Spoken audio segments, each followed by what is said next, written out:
Ողջույն, որն է ազդեցության գործակալը։ Այն անձն է,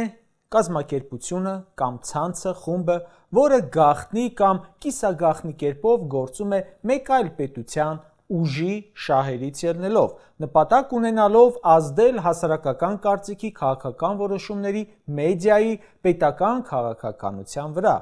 Ազդեցության գործակալը պարտադիր չէ, որ լրտես լինի, գաղտնի տեղեկություն փոխանցի։ Նրա հիմնական գործառույթը մտքերի, դիրքորոշումների և որոշումների վրա ազդեցություն գործադրելն է։ Կրկնում եմ, այլ պետության, ուժի, կենտրոնի շահերից ելնելով։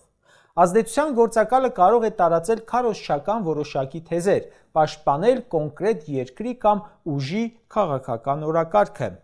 այլ պետության շահերից ելնելով փոխել օրենքներ, բռնաճնշումների գնալ և այլն։ Ազդեցության գործակալ կարող են լինել քաղաքական գործիչները, լրագրողները, բլոգերները, վերլուծաբանները, հասարակական գործիչները, փորձագետները, բայց որ ամենասարսափելին է իշխանությունը կամ նրա առանձին անդամներ, պետության մեջ իշխող կուսակցությունը։ Երբ իշխանության խոստացածն ուրիշ է, իրական քաղաքականությունը ուրիշ է, հայտարարությունները հակասում են գործողություններին, երբ ճնշվում են անկախ լրատվամիջոցները, երբ թուլացվում է դատական անկախությունը, երբ ճնշվում են քննադատները, երբ պետության ժողովրդի հիմքերին է հարված հասցվում, դա տեղավորվում է այդ եզրույթում։ Ազդեցության գործակալ է, երբ ուղղորդվում է արտաքին ուժերի կողմից և գիտակցված աշխատում այլ պետության շահերի համար։ Այդպիսի իշխանությունը լուրջ անվտանգային սպառնալիք է պետության ժողովրդի համար։ Հատկապես պաշտպանության, տնտեսական, էներգետիկ ոլորտներում գործունեությամբ։ Դա կախյալ իշխանությունն է, որի որոշումները մեծապես պայմանավորված են արտաքին կենտրոններով։ Արտաքին ազդեցության տակ գտնվող կառավարությունն է, երբ դրսից ճնշում են կամ ուղղորդում։ Իշխանություն, որը սպասարկում է այլ պետության ռազմավարական շահերը։ Այդ իշխանությունը նվազեցնում է երկրի սուվերենությունը, բայց ազդեցության գործակալի ամենակարևոր ու ամենավտանգավոր բանը այն է, որ նրա որոշումներից, գործողություններից և ոչ մեկը չի բխում ոչ պետության, ոչ հասարակության շահերից։ Ժողովուրդ ջան, ես ընդամենը տվեցի ազդեցության գործակալի բնորոշումը։ Դուք կարող եք անել համեմատություններ, հետևություններ, Հայաստանում իրավիճակի հետ համընկնումներ կան թե չկան։ Ես ընդամենը վերլուծում եմ այս իշխանության գործողություններում, որոշումներում կան բաներ, որոնք բխում են այլ պետությունների շահերից, ուղիղ հրահանգներով քայլեր, քարոզչական թեզեր։ Իմ տեսանկյունից, օրինակ, Շուշին մերը չէր արտահայտությունը կամ այս պահին մեր տիրապետության տակ կան ադրբեջանական տարածքներ արտահայտությունը մաքուր թշնամական թեզ է։ Բայց դա ասել են Հայաստանի Հանրապետության այս իշխանության ներկայացուցիչները։ Երբ այնտեղից ասում են փոխեք սահմանադրությունը ձեր, այստեղ ասում են այո կփոխենք, բայց դա ձեր ասելով չէ, բայց անպայման կփոխենք, այ դա կախյալ իշխանության թեզ է։ Երբ արտաքին կենտրոնները որոշում են, թե Հայաստանը ում հետ բարեկամանա, ում թշնամանա, դա արտաքին ազդեցության տակ գտնվող կառավարում է։ Երբ տարբեր երկրների իշխանություններ հայտարարում են ընտրություններում այդ երկրի իշխանությանը սատարելու մասին, դա կարծում եմ ազդեցության գործակալի տրամաբանության մեջ է։ Հայաստանի այսօրվա իշխանությունը անում է բաներ, որոնք ապօրինի են, բայց անում է իր իշխանության երկարաձգման համար, իր նեղ շահերից ելնելով, բայց երբեք ոչ ժողովրդի։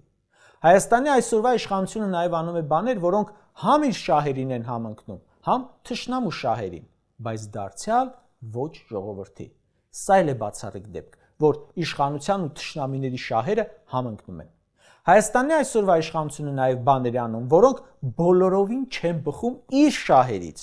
բայց բխում են թշնամիների, այլ պետությունների շահերից։ Մի քանի օրինակ բերենք։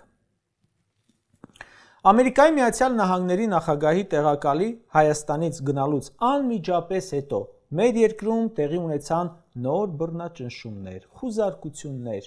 վաղարշաբաթի ավագանու հաղթանակ դաշինքի անդամների, համակիրների բնակարաններում, ձերբակալություններ, տնային կալանք եւ այլ խափանման միջոցներ։ Բռնաճնշումները Հայաստանում արդեն մի քանի տարի թափով ընթանում են։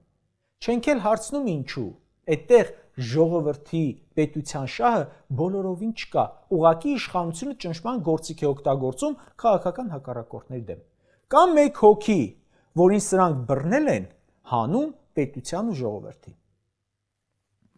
Սամվել Կարապետյանի կալանքը ում շահերից է բխում, կասեք, պետության, ժողովրդի։ Իհարկե ոչ։ Այն որ հայ ամենամեծ բարերարներից մեկը բանտում է, հայ ժողովրդի շահը այդտեղ որն է, որ խոշոր գործատուներից մեկը ճնշվում է, նրա բիզնեսները ճնշվում են, պետության շահը այդտեղ որն է։ Իշխանության շահից այո բխում է, բայց զուտ նեղ խմբակային տեսանկյունից, քանի որ քաղաքական հակառակորդ է։ Պետությանը վնաս է նրան կալանավորելը, բայց իշխանական ուժին օգուտ է,